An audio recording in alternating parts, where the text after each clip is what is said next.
control.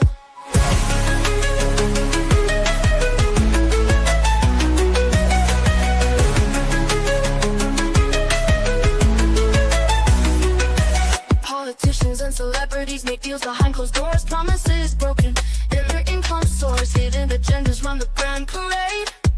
In the circus, choose a masquerade.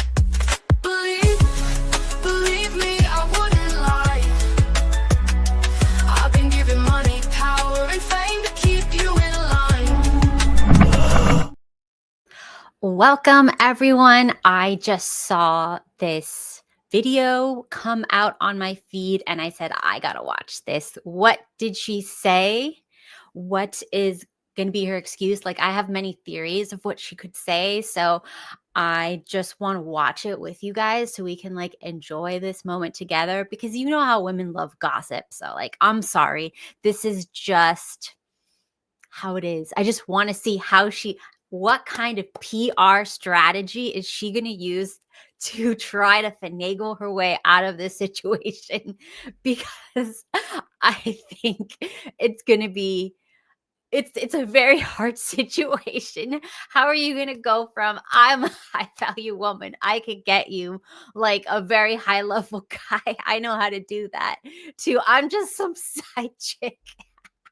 I'm sorry. It's not nice to laugh at people when they're going down. It's not nice. So we're going to try to be good people, and we're going to try to give her the benefit of the doubt and just see like, how does she get out of this? Because, you know, maybe she has a good strategy that I didn't even think of.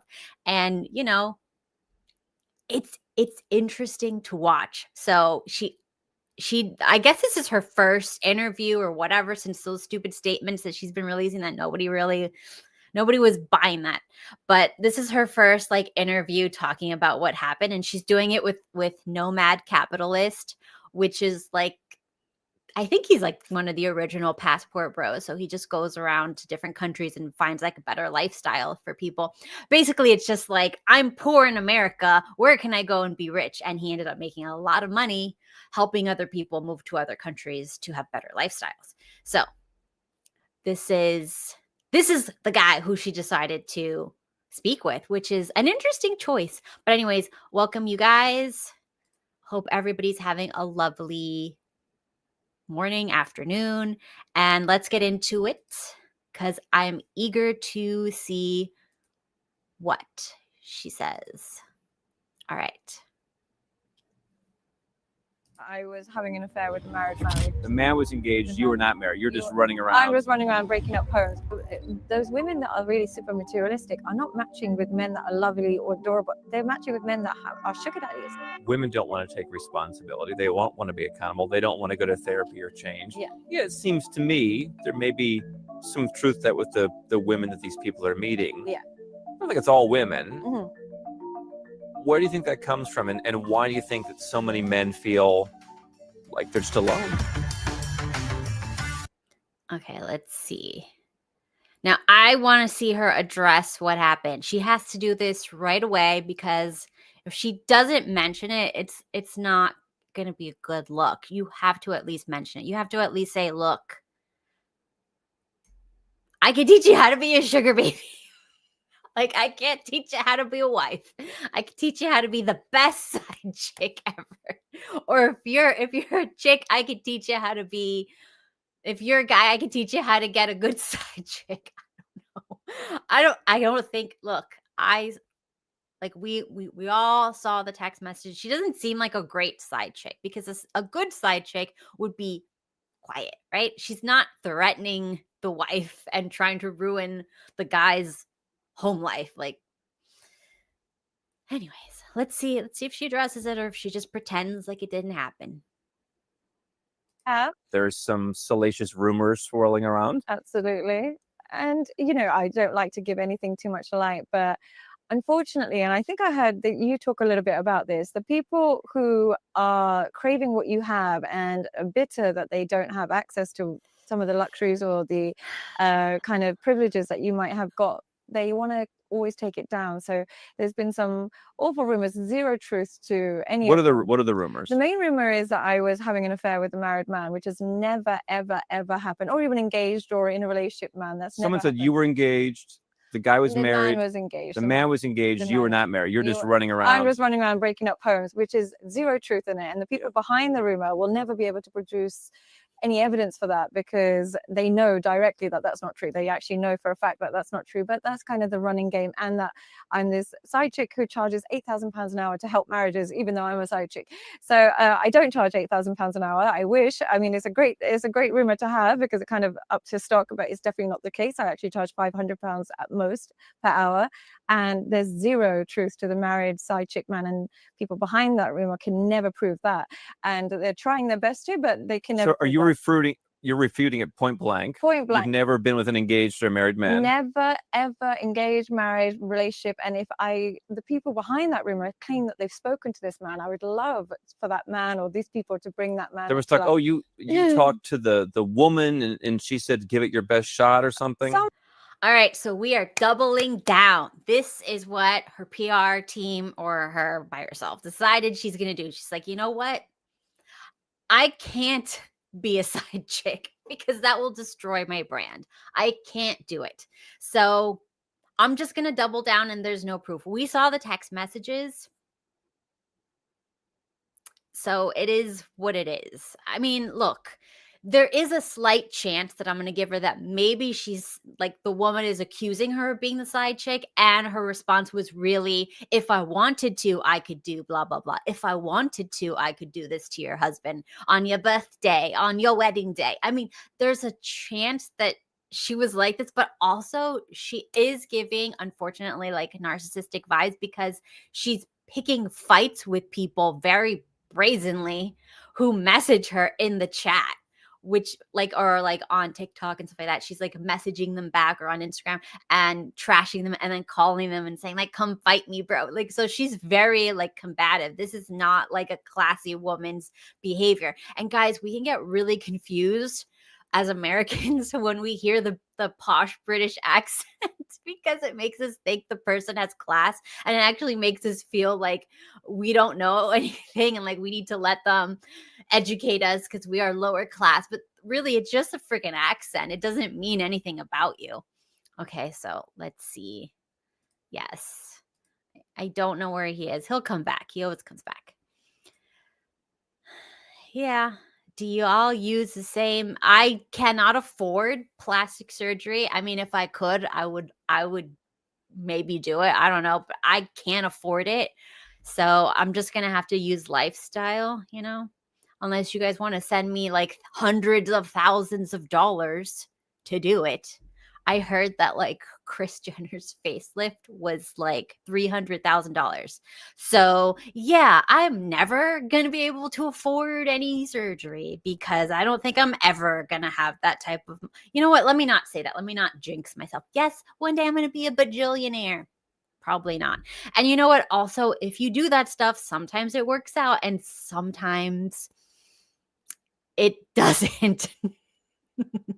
No, I'm not flexing. I'm opposite flexing. I can't afford it. I can't do that. What do you want me to do? Mortgage out my house like multiple times? I can't afford that. Nobody can afford that I know. I mean, maybe some people. Okay, let's see. Yeah, it's okay. I don't care. Anyways, so let's see what else. So she's already doubled down. I'm not a side chick. I don't like when look, this is like a very narcissistic tendency. Like whenever somebody gives you a critique or like comes against you, you're just jealous.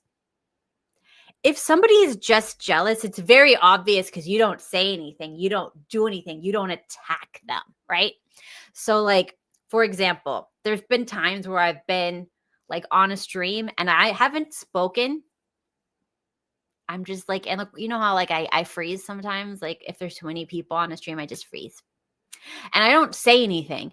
And then there'll be a woman that pops on and just starts freaking attacking me. So like I could technically say she's jealous of me, but I didn't say anything or do anything. That's jealousy. But when you're like baiting people and attacking people on like you can't really say they're you guys are fighting. That's not really, you're actively attacking each other. So there has to be some sort of beef we don't know about. Like maybe this girl and her, I bet they used to be BFFs, and then Sadia like maybe she like dressed skanky or something in front of this chick's husband, and this chick got like pissed off at her, and then she just clipped the conversation to make her look bad and released it. I mean, we don't know. We can only speculate on these type of things. But still, you know, like, come on. Everybody's not jealous of you that says stuff. That's a silly thing. They might actually not like you because of something. And if she would just say the reason for this girl's anger, I'm sure if it's like a real thing, everybody would go, oh, okay. But she doesn't want to say why this chick is pissed off at her enough to release these voice messages. Maybe they're even clipped out of context. I'm sure about it, because it's not the full conversation. So we do have to admit that we don't know everything, but we do know that there's more to the story that, of course, we're never going to get, because it probably makes her look bad. Something about that, but there's zero truth to a married or engaged or a relationship man to that. There's zero truth to that, and they know that. That's why they won't bring out any evidence for that. Well, they can, but there's no truth to that whatsoever. So those things that we just put it to bed. And we're going to talk about relationships particularly in Dubai and in the emerging world. People are here to learn about how to leave the West, not just with their money and not just with their citizenship, but I think relationally as well. Yeah. But first, let's talk about this. I mean, what do you see as the future of dating and the rumor mill in a world of not only the internet, but now AI, and people are creating content? I think it's going to get more and more difficult to find long-lasting, healthy relationships, unfortunately, because the key route towards a lot of why people stay together is having a lack of alternatives. They pick somebody, they don't really have an alternative, and they make it work, because that's how, you know, the paradigm of having too much choices, it reduces your satisfaction. So the people with the least choices tend to have the most long-lasting relationships. As people become more successful, and as they have more choices, and as they've got like places to live, people to meet, they've got businesses, their choices become so endless. And now we're injecting AI into that. It becomes difficult to remain completely satisfied with one person for the rest of your life when you are bombarded with so many alternatives. So I think, unfortunately, it's going to get a little bit trickier for certain cohorts. I talked last night about the miracle of birth, and me being born on one side of a lake, and it's the United States, the other side is Canada, and to me these things are accidents. And I said, it seems to me it's an accident that throughout history the best person in the world for you happened to be right down the block. In a world of increasing... Okay, all right, so she's not addressing it, basically. We've already come to that. So now let's hear what her advice is now. Basically, she's saying that the Western world is cooked because of too many choices. Now, do we agree with that? Yes. Because the more options you think you have, like when you go to a grocery store and there's 15 jars of peanut butter and they all look like what you want, whatever, you could have then... And there's no like differentiating factors that you can tell off the shelf. Like, let's say the price was all the same. They were all organic or whatever. They were all like whatever it is, the flavor, the chunkiness you like, or the smoothness. If they all looked pretty much the same, you would have a hard time picking if you knew like whatever you picked, that's it. You would have to eat only that one for the rest of your life. And that's if, like, let's say you could only eat peanut butter, right? So that's how it is with dating now. Because before, you would go and they'd be like maybe 2 jars of peanut butter in your, price range or whatever. And you would have a 50-50 chance of picking the best option, right? So you'd have a pretty good chance. But now the people who have the options are getting overwhelmed. So whenever they pick one, they always are looking over their shoulder at what else I could have picked. Could that life have been better? Could that, taste a little bit different or whatever? Maybe things would be different if I, like the paradox of choice is that the more choices we have, the less happy we are. So if we had a grocery store with one type of milk, one type of cream, like one brand or whatever of everything, we'd actually be happier as long as it's organic and healthy and not poisonous food like in America. Let's just imagine it's all real food. We'd be happier. We'd have less, like, decision fatigue is real. So decision fatigue is one of the things that ruins society, and nobody has FOMO more than a man who gets a lot of money and a woman who is in her peak value, right? So these are the two people who are going to be the most miserable because they have the most choice, right? So if you're a woman and you're young and you're, you're not traumatized, you're a good hang or whatever, and you're a pretty nice person, you're not damaged, whatever, and you're attractive, you are going to have infinite choice. And that infinite choice is going to rot your brain, because when somebody does one thing to challenge you, you're out, right? So let's say you're this, imagine for a second, you're this woman who's young and cute and, whatever, all the things that you think is really good, right? But you have infinite value at this moment in your life. And then you date someone, you're like, he's really nice, whatever. But then he says one thing negative about you, like you should really not drink so much alcohol or whatever. Now, since she has infinite choice at this moment in time, she's going to go, screw you. You don't respect my whatever, and so that I went on a date with before I met you didn't have any problems with my drinking, so you're just trying to control me, or you're just jealous that I can get free drinks and you don't want to pay for my drinks. Like they'll twist it in their head because they have infinite choice. And now they're going to have a problem with you. They're going to break up with you, even though like the guy is right. He's like, you shouldn't be drunk all the time. That's bad for your liver. That's bad for your hormones. That's bad for your youth. That's bad for your beauty. That's bad for everything. Your health is going to deteriorate. That's dumb. Like, let me just give you one freaking thing that you should just fix, and it's not that big a deal, right? But when you have infinite choice, you're in your prime, and women, young women especially, they are not told by their mothers anymore, and they don't really have good fathers or strong fathers to tell them that either, that like their value is going to drop really, really, really quickly, right? They don't tell them this. So when you're a young woman, you've always had value and you think it's just going to go up forever and never go away. And you'll look at like, I don't know, Selma Hayek or some rare celebrity with a billionaire husband and billions of dollars of plastic surgery, let's be real. And you'll think you'll be like that one day, but you won't be like that. You're going to be like the cashier or whatever, who's like 35. You're going to look like that, right? Because most of us can't afford hundreds of thousands of dollars on plastic surgery and all this garbage. But anyways, I digress.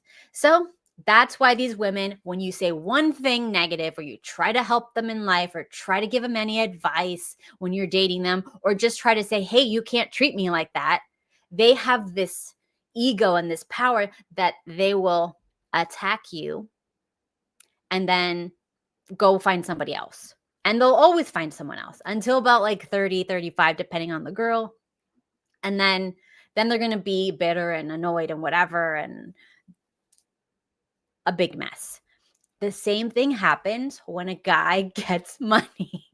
Okay, so when a guy gets money, a lot of money, suddenly his woman better not say anything, because he'll be replacing her. I mean, so like now it's like she can't go, hey, honey, maybe you shouldn't come home drunk every day. Now it's going to be like a problem. And that's what happens when people have infinite choices.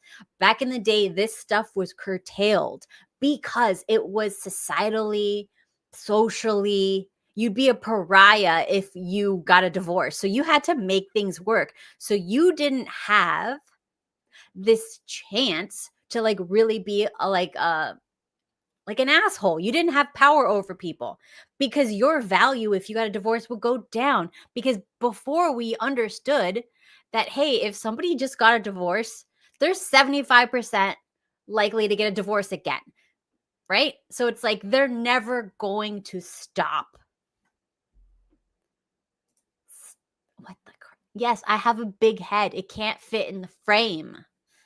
Mexicans. Anyways, so yeah, that's why the dating market is so screwed up, and that's why he's saying this. So like when you go to poorer countries, they are more family oriented, that if you get a divorce and you go get a younger, hotter wife, or if you are on the streets all your 20s, you don't get options. People don't date you anymore. Like you're done. You're toast, right? Now, if you're a foreigner like this guy, they don't know who you are. They don't know. They just assume that everybody is like them. So like when I have friends that came from South America, right? It's pretty much like thought of like you don't get a divorce. You just stick it out. So then when these like white dudes or passport bros and passport gals, which they're both now, when they go to like these other countries, people don't think you're just going to get married and trade up or trade down or trade whatever. They don't think that. So that's why like they're more like easy to like get in a relationship and whatever. But because they're not thinking, they don't even have that mentality. But when you bring them to the States and they start mingling with the natives, that's when their brain gets poisoned and they go, wait a minute, in this society, I'm allowed to be a hoe? What? So then the chick is going to be out on the streets, out on the dating apps. So don't bring her over here. And the same thing with like a good guy, right? If he gets like a good, like, or like, let's say like a girl goes to South America, she meets like a really nice guy, she gets married, she brings him over here, and then somehow he makes a lot of money doing something, God knows. And he finds out that it's not socially, like you don't become a social pariah if you get a divorce and trade up. What's stopping him now? Society is what kept people in check. And infinite choice makes people infinitely unhappy. So we have to go back to that. Oh my gosh, there was this chick that was on TikTok. Now I have to find it. I don't know how I'm going to find it. TikTok. She basically said everything that I want to say. How do I close this? Give me a second. It's on. I think I shared it. Yes, I found it.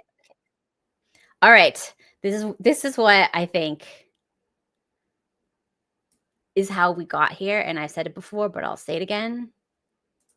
Listen, she knows what's up. Ugly girls and hoes created the feminism movement. I'm not gonna lie. So realistically, if you think about it, every time you are out and you see a pretty girl and she has an ugly friend with her, what does that ugly friend do?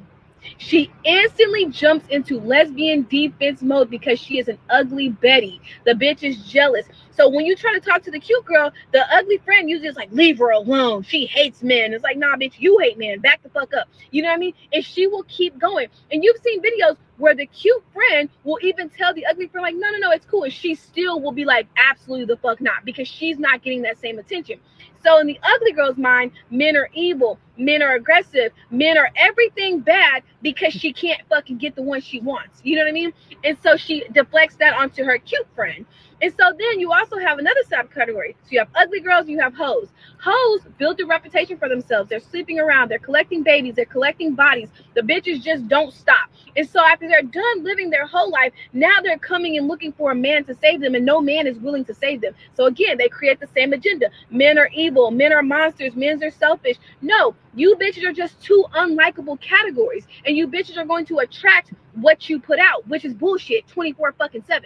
So with that being that, it just grew so big with them just constantly projecting that message over and over and over, because hoes can be pretty. So you have girls that are pretty, but they're hoes. And so you see them being pretty and hating men, and then another girl jumps on because she's pretty and she hates men. Then you see an ugly girl, she's ugly and she hates men. Then another ugly girl jumps on and she's ugly and she hates men. And it just keeps fucking going. And it doesn't fucking make sense, because at the end of the day, everybody wants to compete with men until it's actually time to fucking come down and compete. They don't want to pay their own fucking bills. They don't want to change those fucking tires. That's the thing. Women feel like there is a competition where men don't see us as competition. They don't give a fuck. Like, you can't compete with something where you don't fucking compare. Women realistically don't do shit. Like, we cook, we clean, but men can also do that. A man, if he really needed to, he could cook a fucking meal. He could clean a fucking house.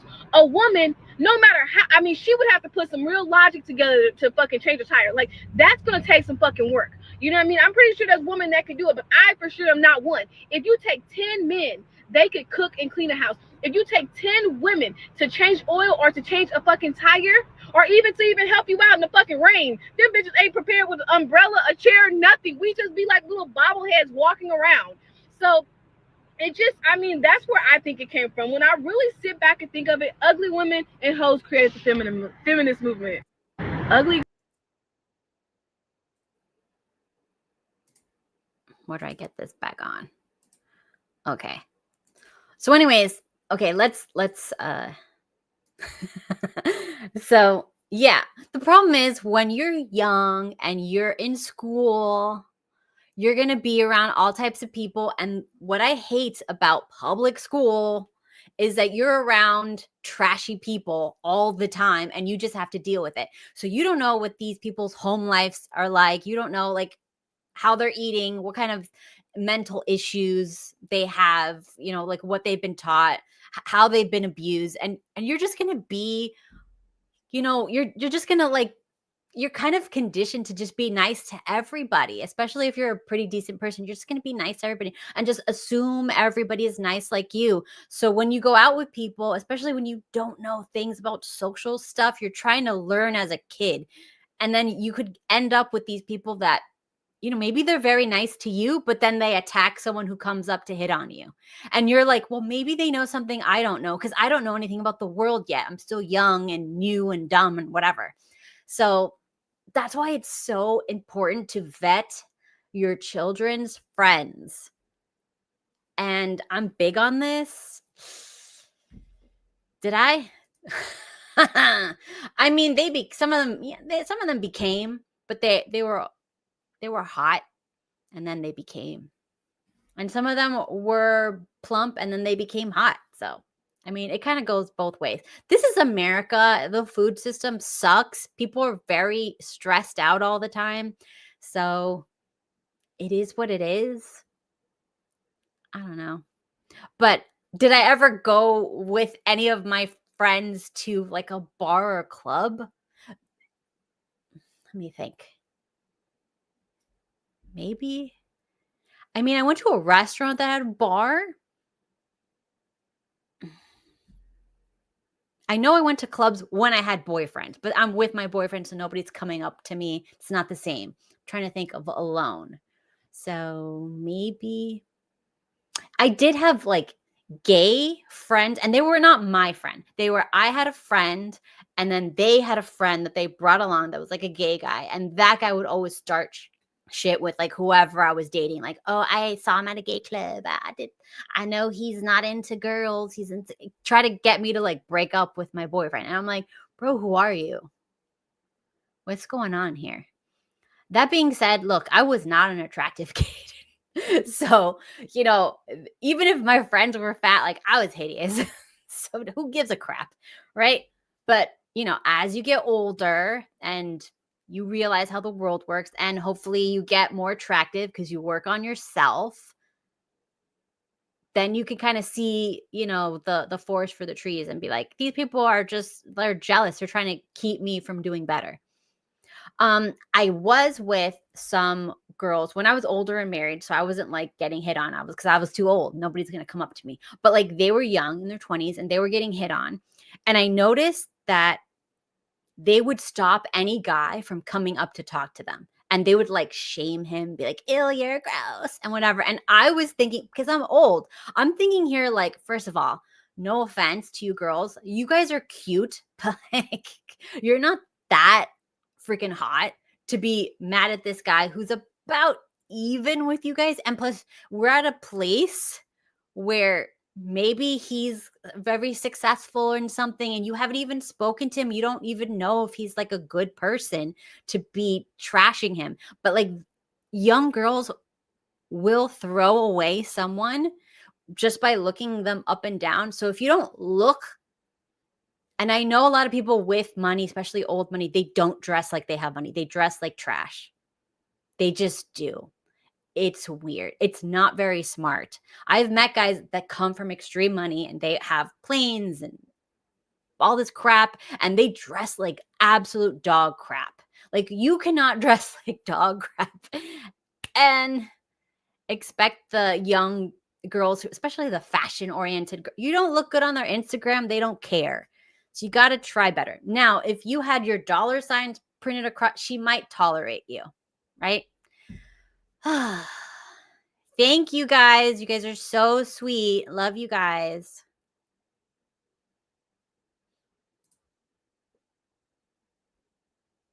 I mean, I don't know.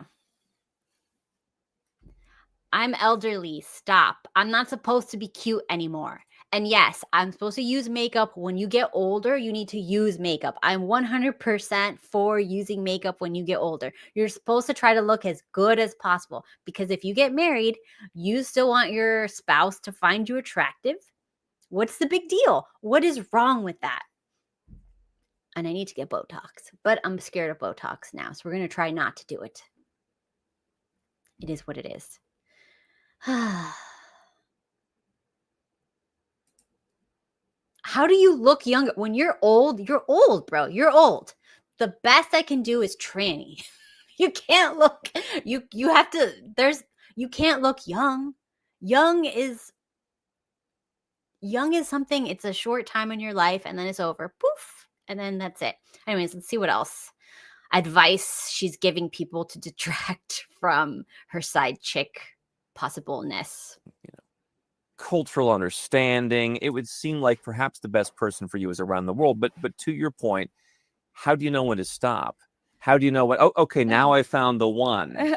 I would always just say, when the person doesn't have any deal breakers, the thing is, there's always going to be better people than your partner. 100 times prettier, stronger, richer. There's going to be better people than your partner.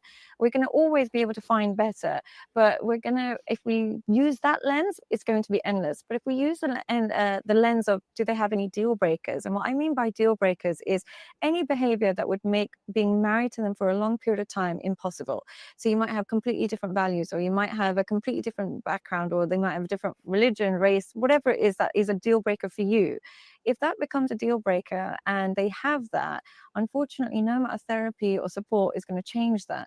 So when you meet somebody who may not be the best thing ever, but they don't have any deal breakers, chances are you'll be able to have a long-lasting relationship with them. What do you make of online culture now, where a lot of men are saying women don't want to take responsibility, they won't want to be accountable, they don't want to go to therapy or change? Yeah, it seems to me there may be some truth that with the women that these people are meeting. I don't think it's all women. Where do you think that comes from, and why do you think that so many men feel like they're just alone? I understand why they feel that way, because what's happened is that therapy and self-help is taught from the lens of a woman. So a man and women will go into therapy and they'll teach you about love languages, they'll teach you about attachment styles, it will teach you all about, how to be more loving and caring. And if you want more intimacy from your wife, you have to do more chores and you have to take away. It's all from the lens of a woman. The problem is, it's not from the lens of masculinity or femininity. It's not from the lens of like actual raw, what makes men and women attached to each other. So you'll go to therapy and they say you need to listen more, you need to be more emotionally available. You basically have to become her sister that she wants to sleep with, which is an impossibility. So why men are feeling like women take no accountability is because everything they're being taught, whether it's media, whether it's the therapy that they go to, or even the medicine that they take, is designed, is feminized. So in order to be approved by women, you have to almost become a woman. And in the process of getting women's approval by becoming feminine, you lose your sex appeal.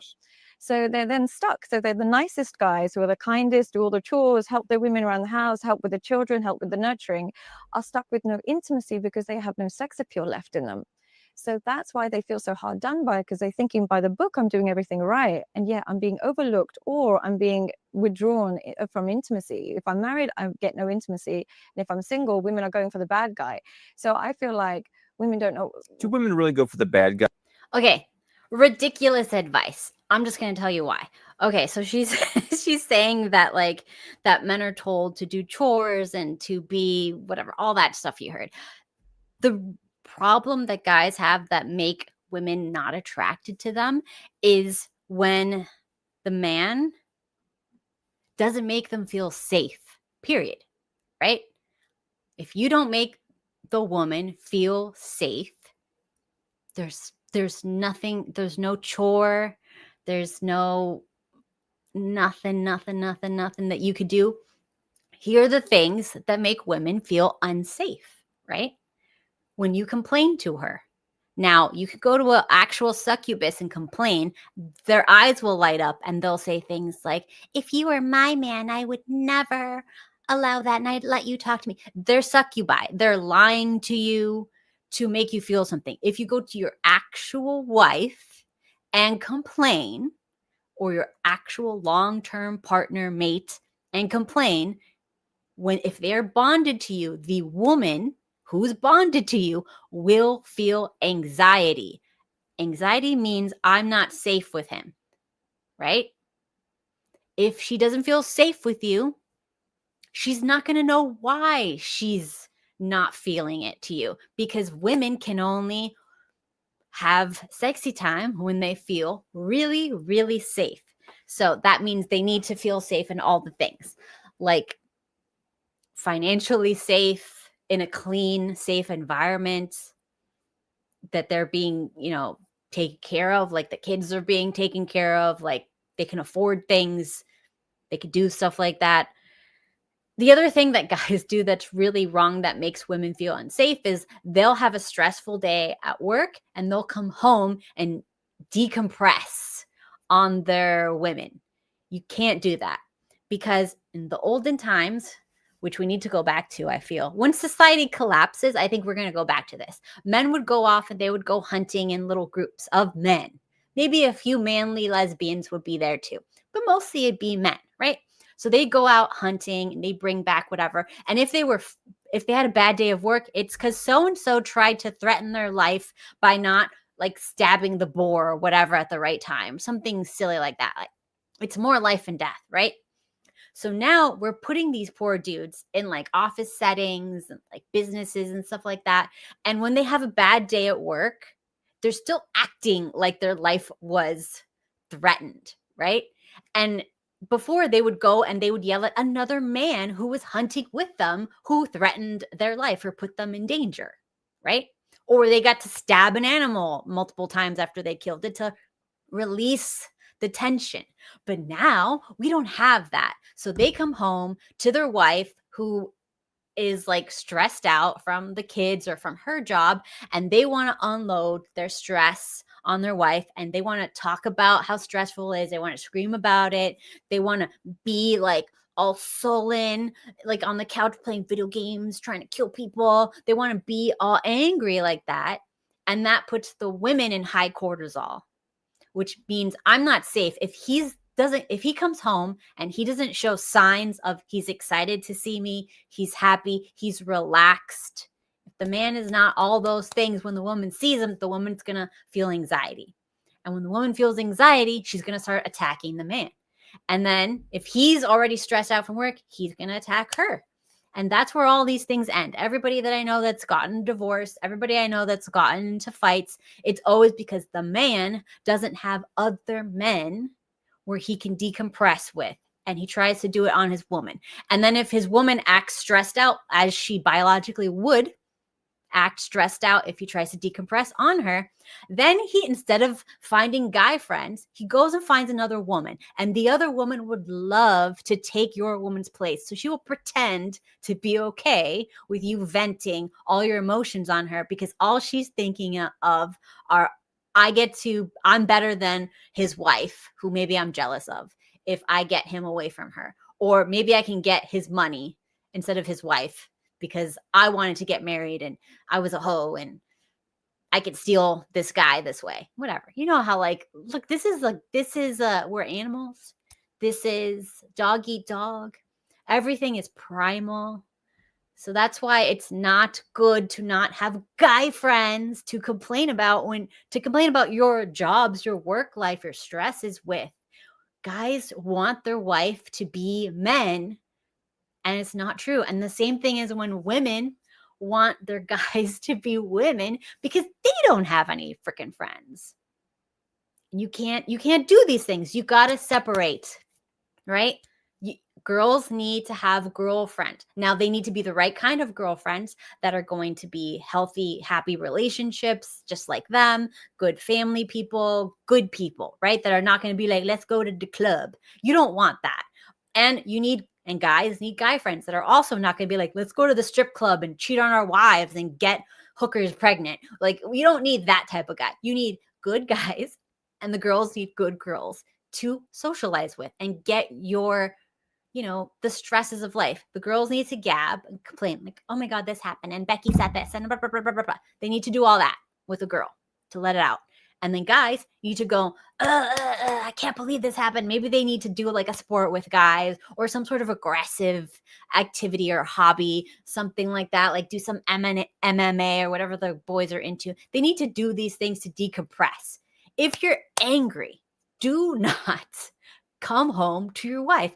And if you're a woman and you need to like talk about like all this stuff, you can't really do that. You need to freaking call up a nice, cool chick. Find yourself a nice base chick and call her. And you could tell her all these things. You don't need to be doing it with each other. And that's why you can't have everything from one person.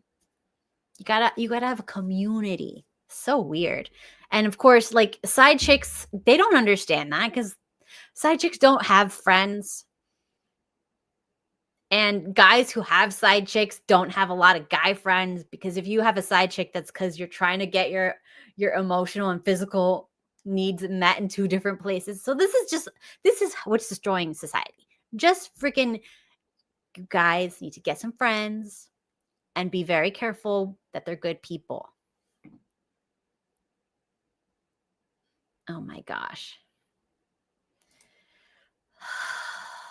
I just explained female biology. Bro, you gotta have an understanding that you gotta make her feel safe. If you come home and you complain about your day to your woman because you don't have guy friends to go do sports and complain and do masculine activities with, and you come home and ask your woman to be your boy, she's going to feel stressed because you just told her like she's not safe. Your job is not safe. You can't provide. Something's going on and she's going to be traumatized.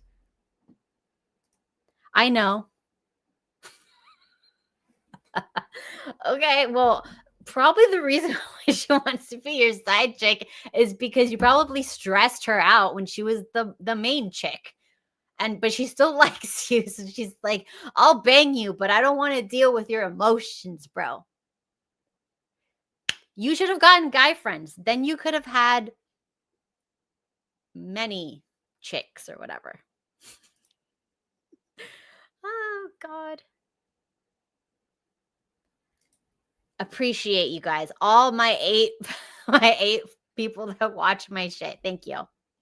Anyways, I only got a few more minutes. Let's see. Guy, it seems like a myth. It is a bit of a myth. The guy who's busting skulls and getting what would you say? What would you say? Do they go for more bad or nice? They want the guy that doesn't tolerate their nonsense. Yeah. They don't want someone going out and punching people. I think we dramatize it, particularly in the West, don't you? Yeah, I think we dramatize it. But what I would say is that if they have a choice between bad and too nice, they want someone who's going to lead, and they'll overcorrect. Yeah. Here's where I do agree with a lot of the men is, to me, you're not supposed to keep score and you shouldn't keep score.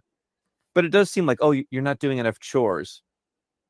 If you're the guy who's perhaps providing or providing more financially, and you're doing a laundry list of things, particularly in the places that I live, it doesn't really even out that you should also add chores to that list. I mean, we should each be not necessarily keeping, oh, you have 100 points and I have 100 points, but there should be some semblance of we're both contributing things in our own way, not did we split the chores? Well, I think what the key difference in Western culture compared to an Eastern culture is that the women in the West still expect men to have a particular masculine role that might be providing and taking care of the home, but they resent feminine roles, which might be cooking or cleaning. They have a complete, like, that's not my job, but your job is this. And that's where it's different to the rest of the world, where the rest of the world see it as, of course, your job is to provide. And of course, I do the chores. Of course, there's no humiliation to that.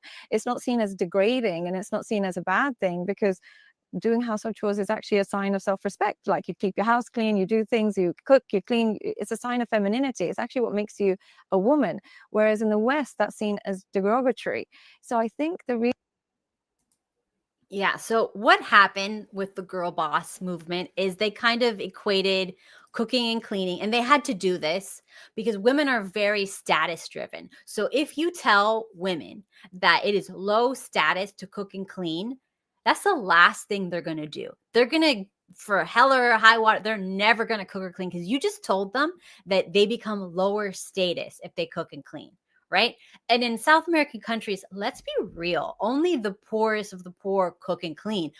The majority of middle and upper class people in South America, at least back in the day, they had a maid and a cook and a cleaner, or at least two of those, right? So they weren't doing the whole thing. It was mainly like raising the kids, right?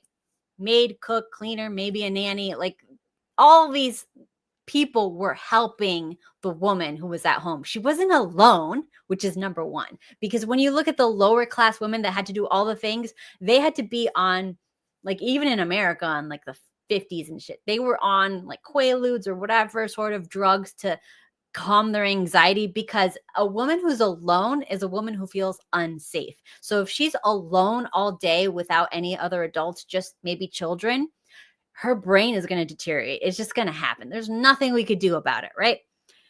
You have to have mental stimulation. That means women need adults to talk to, right? And men need males to vent to, right?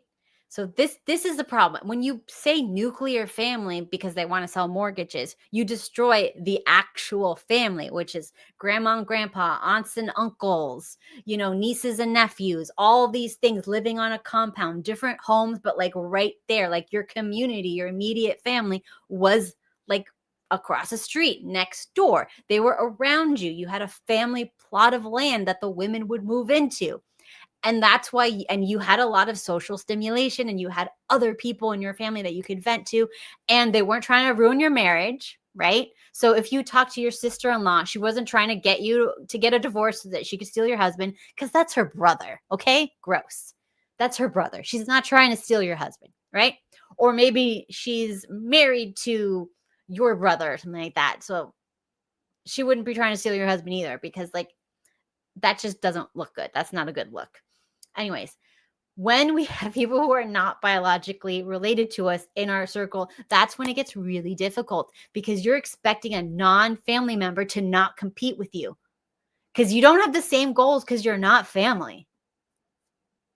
So like, her success isn't your success. You don't help raise her children. She doesn't help raise her children, and vice versa. So like, it's not the same thing.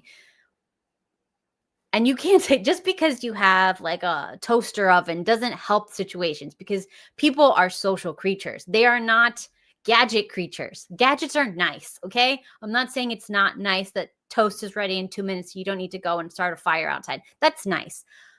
But more so than anything, we need social interactions for mental health. That's all. That's it. Stop with this. No, give lifestyle. It's not just that. If you have a good lifestyle, if you have extended family members that are good people, that will become her family, and you can invite her into that. If you have hobbies, if you have friends, if you have good married couples that you hang out with, that's what you're selling. It's not just the 666 demonic crap that went around. Literally demonic crap. I know girls who are with 2-inch guys. I'm serious. But they're good guys. They come from good families. And the girls are happy, because you know what gets off girls? It's not so much the action. It's the safety that gets women off. Safety.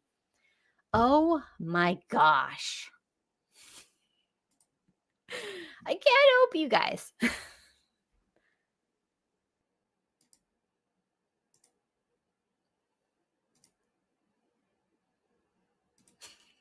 reason why they don't like it, they keep scores, is because they see one as derogatory and the other one is just, that's just your job. They don't actually have particular jobs that they see women as being assigned to, and that's why they resent doing anything in terms of hard labor around the house. And that's why men feel there's an asymmetry. And there is an asymmetry, unfortunately. And there's lots of men that don't provide, and there's lots of women that split the bills and work really, really hard. So they have symmetry in that area. But the idea of, cooking, cleaning being a feminine role is severely resented in the West, whereas everywhere else in the world, they take pride in that being their role. They love the fact that you come to my house and it smells of cooking when my mum's there, or we clean the house, we keep our house clean for our men. We love that. And I say we because I'm from Pakistan, but we love the idea that you associate cooking and cleaning with us, because we're like, that's amazing. We like a woman that does that. Blah, blah, blah. The women love their men and the Mm. men love their women. Love. And you actually would have a hard time going there and dating. Yeah, but, well, the other countries, they see dating as a form of getting married. That's all it is dating so we can marry this person. So you go into dating with that mentality. The war and the big games and stuff like that is a new concept that's just quite exclusively in the Western world. The rest of the world sees dating as an opportunity to meet the love of your life, get married and have kids. So it's a goal associated with it, with a bigger purpose. Whereas the goal in Western dating is who can win, who can, who can break up with who faster, who can extract, who can leave quicker, who can have the least heartbreak and cause the most heartbreak. So the goals are just quite different when it comes to dating. We're going to come back to Dubai in a moment.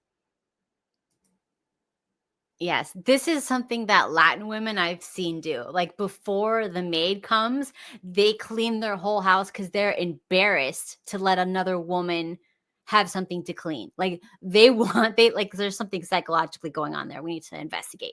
But anyway, they want the maid to go to their husband and go, I don't know, it's so clean. I don't even know why I'm here. And then the Latin woman will get off on that. Like, oh, the maid said she couldn't do anything. I'm so amazing. But they'll still have the maid. I don't understand, because the maid is status, but then they still want to have the house so clean that the maid can't clean anything. That's the insanity of the world. Anyways, nothing makes sense, okay?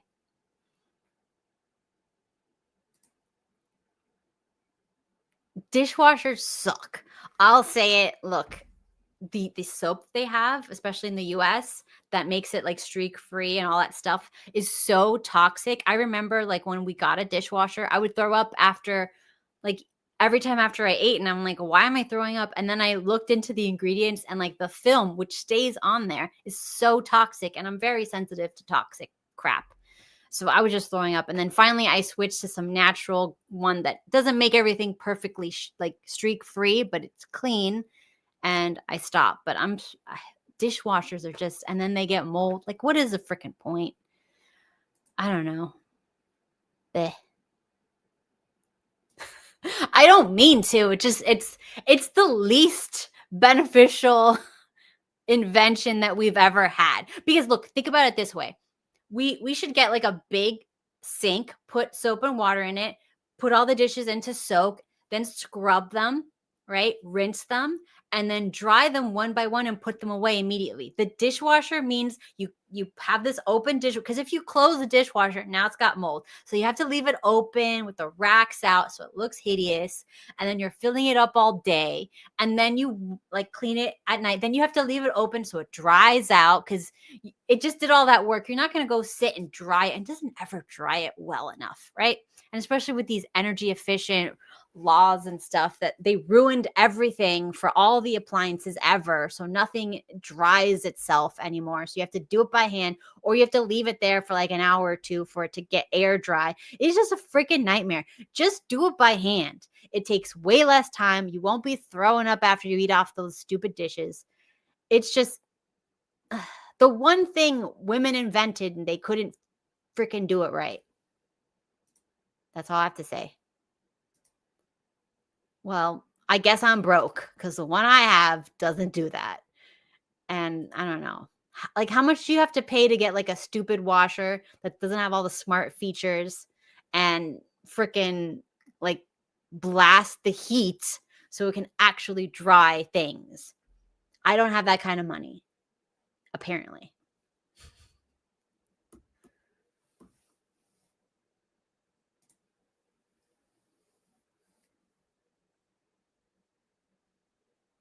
I mean, maybe. I don't know. I think that's the place a lot of people are going, and they say, "Oh, is that different?" But you were touching on, where can someone, get together with a woman, let's say. And I'm curious to hear your thoughts on, people will go to some of these countries. Should they try and find someone that is well-heeled, well-educated, perhaps financially successful, they have a business? Or what you'll see sometimes is guys go and they find someone, oh, she's a simple girl from a village. I mean, to find, how someone should handle that. My honest advice is to people is to check people's families rather than their education. Everything. The main thing is their families. Now, if you go, whether she's a village or whether she's a successful entrepreneur, how was her father treated in her home is a really good indicator of what kind of wife she'll be. And I tend to give the advice that women in general work better when they have experience being a daughter first, then they go on to being a wife. Without the experience of being a daughter, skipping that and going straight to wife is a very difficult process for men and women. What I mean by being a daughter is she grew up in a home where the father loved, poured into, looked after, protected, provided for her. Provided doesn't mean luxury, it just means that was his role. Once she's received that, she learns to trust men and then go on and give the same love and adoration back. If you go into environments where the family is broken, whether she's from Eastern European, Western European, wherever she is, chances are her ability to love and adore and respect and trust is going to be a bit broken. So I would say try and look at family environments. And it just so happens in other cultures, fathers are loved and adored a lot more than in certain cultures. And so if you can go where the family is strong, you'll be okay wherever you go. So let's start with. Okay, I agree with this. How the woman was treated by her father and how safe, I would say that's probably the most important, like how safe the woman feels with her father, how trusting is a woman to her father, how much does the woman look up to her father, how much does the woman trust her father's opinion over the mother's. I would say that's 100% how your experience is going to be with her. So if she didn't have a good relationship with her father, she's not going to have a good relationship with you. I wish it wasn't the case. Okay. It's an uphill battle. It's going to be very, very, very hard to get over a bad father-daughter relationship for a woman. I've never seen it really happen. These women usually end up divorced. They usually end up in abusive type relationships. They usually end up unhappy, miserable, all that stuff. So a woman with a father who is weak and she does not respect or who is absent, I would say it is what it is. That being said, men who have strong, overbearing mothers who are constantly checking in on them and weak fathers who are checked out, it's the same thing. So we all got to do better. And if you are one of these categories, find someone who's in the other category and you guys work on life together because you were both screwed up, unfortunately, by your parents, but you're adults now, so you can figure it out, right? We're adults. Once you know the problem, you can fix the problem. Anyways, I've got to go today. So thank you all for hanging out. And obviously, as a woman, if she did do those things, we're seeing no accountability. But she's got a brand to maintain, so let the girl make her money, okay? She is here to make money. Let her do it. Anyways. Yes, I would definitely say this. Yeah, because one thing I know about my dad is like I would walk next to him and he would always make sure he was walking towards like wherever the side, like the street was. He'd be walking there to protect me. And I'd be like listening to my Walkman because I'm old. We had Walkman, like my tape player or whatever, and listening to music. And if there was like a street sign, like I'd be so out of it that I'd walk directly into it and get a concussion. But he would move me out of the way. And I was so confident that I could do whatever I want when I was with him. Like I was so like I wasn't looking around. I wasn't looking like, am I going to get hit by a car? Is this going to happen? Is there any danger? Because I was with my dad, right? Because that's how much trust I have in him. So he would just take me away and he'd be annoyed the whole time. He'd be like, this bitch never looks where she's going. And it would be constantly stressful for him, but I would be so not stressed. That is the biggest win. What are you talking about? No, stop. Anyways, you guys have a nice rest of your day, and I'll see you tomorrow. Bye now.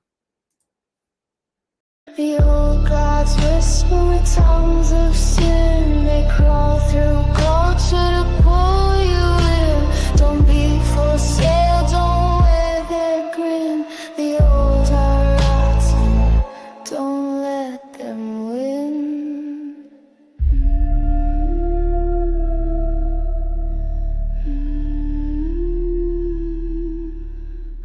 Eyes and hats and mirrored glass. They promised youth, they cursed your